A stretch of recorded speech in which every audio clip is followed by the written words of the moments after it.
On en vient maintenant à cette journée de demain, 8 mars, consacrée à la femme avec le message du gouvernement à l'occasion de cette journée mondiale. Déclaration rendue publique par Madame Anne Désiré Oloto, ministre de la Solidarité, de la Famille, de la Femme et de l'Enfant. Propos recueillis par Marie-Laure Ongouran. Une journée dédiée à la femme. Le rendez-vous est fixé chaque 8 mars.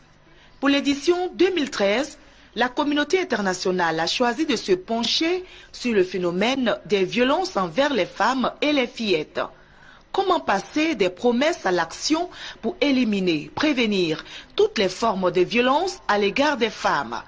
La Côte d'Ivoire est préoccupée par la question. Comme réponse, elle suggère l'unité. Le ministère de la Solidarité, de la Famille, de la Femme et de l'Enfant en fera l'écho en Côte d'Ivoire. Hommes et femmes, ensemble, pour une Côte d'Ivoire nouvelle et réconciliée, est une invite à l'unité des filles et des fils de la mère patrie, de chacun des hommes et des femmes dans sa spécificité, dont l'égalité, consacrée par notre Constitution, est indispensable pour la paix et le développement.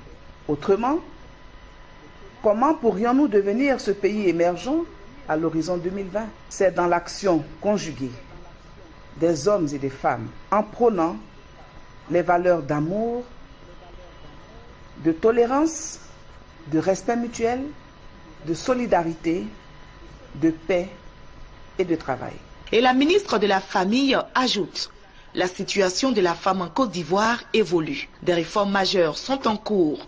Elles concernent notamment la mise en place d'une stratégie nationale de lutte contre les violences basées sur le genre, la création d'un fonds d'appui aux femmes de Côte d'Ivoire pour lutter contre la pauvreté. Et pas moins de 14 000 femmes bénéficieront de ce fonds. La ministre Anne Désiré Oloto souligne: c'est le temps des possibles pour chaque femme en Côte d'Ivoire. Le temps aussi de faire de l'homme un allié stratégique dans la lutte contre les disparités et les violences basées sur le genre.